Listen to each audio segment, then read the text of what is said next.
ಇನ್ನು ತನಿಖೆ ಹಂತದಲ್ಲಿ ಇರೋದ್ರಿಂದ ಯಾರೇ ಆದ್ರೂ ನಾವು ಒಂದೇ ಮಾತಾಡೋದು. ನನಗೊಂದು ರೂಲ್ಸು, ನಿಮಗೊಂದು ರೂಲ್ಸ್ ಇಲ್ಲ. ಯಾರೇ ಆದ್ರೂ ಈ ಹಗರಣದಲ್ಲಿ ಯಾರು ಮಾಡಿದ್ದಾರೋ ಅವರಿಗೆ 100% ಶಿಕ್ಷೆ ಆಗಬೇಕು. ಈ ಹಗರಣದಲ್ಲಿ ಯಾರು ದುಡ್ಡು ತಿಂದಿದ್ದಾರೋ ಅವ್ರಿಗೆಲ್ಲರಿಗೂ ಬಂದ್ಬಿಟ್ಟು ಕುಷ್ಠರೋಗ ಬಂದು ಹಾರ್ಟ್ ಅಟ್ಯಾಕ್ ಬಂದು ಸಾಯಬೇಕು ಅಂತ ನಾನು ಆ ದೇವರಲ್ಲಿ ಪ್ರಾರ್ಥನೆ ಮಾಡ್ತೀನಿ. ಸರ್ ಹಂಗಲ್ಲ, ಇದೇನು CID ತನಿಖೆ ಆಗ್ತಿದೆ ಅದು ಸರಿಯಾಗಿ ಆಗ್ತಿಲ್ಲ, CBI ತನಿಖೆ ಆಗಬೇಕು ಅಂತ. ಯಾಕಂದರೆ ಸರ್ಕಾರ ಅವರು ಈಗ ಅರೆಸ್ಟ್ ಆಗಿರುವಂಥ ಕೆಲವೊಂದು ಆರೋಪಿಗಳು ಹೇಳಿದ್ದಾರೆ ನಮ್ಮ ಸರ್ಕಾರದಿಂದನೇ ಜೀವ ಬೆದರಿಕೆ ಇದೆ ಅಂತ ಹೇಳಿ.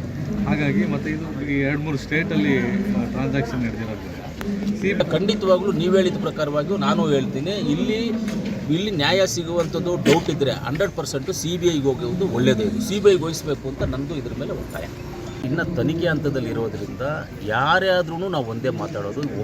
ನನಗೊಂದು ರೂಲ್ಸು, ನಿಮಗೊಂದು ರೂಲ್ಸ್ ಇಲ್ಲ. ಯಾರೇ ಆದ್ರೂ ಈ ಹಗರಣದಲ್ಲಿ ಯಾರು ಮಾಡಿದ್ದಾರೋ ಅವರಿಗೆ 100% ಶಿಕ್ಷೆ ಆಗಬೇಕು.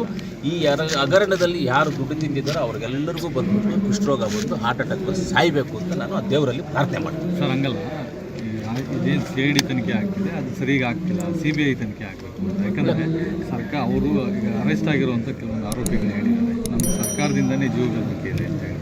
ಹಾಗಾಗಿ ಮತ್ತು ಇದು ಈ 2-3 ಸ್ಟೇಟಲ್ಲಿ ಟ್ರಾನ್ಸಾಕ್ಷನ್ ನಡೆದಿರೋದ್ರಿಂದ ಖಂಡಿತವಾಗ್ಲೂ ನೀವು ಹೇಳಿದ ಪ್ರಕಾರವಾಗಿಯೂ ನಾನು ಹೇಳ್ತೀನಿ, ಇಲ್ಲಿ ನ್ಯಾಯ ಸಿಗುವಂಥದ್ದು ಡೌಟ್ ಇದ್ದರೆ 100% CBIಗೆ ಹೋಗುವುದು ಒಳ್ಳೆಯದೇ. ಇದು CBIಗೆ ವಹಿಸಬೇಕು ಅಂತ ನನ್ನದು ಇದ್ರ ಮೇಲೆ ಒತ್ತಾಯ.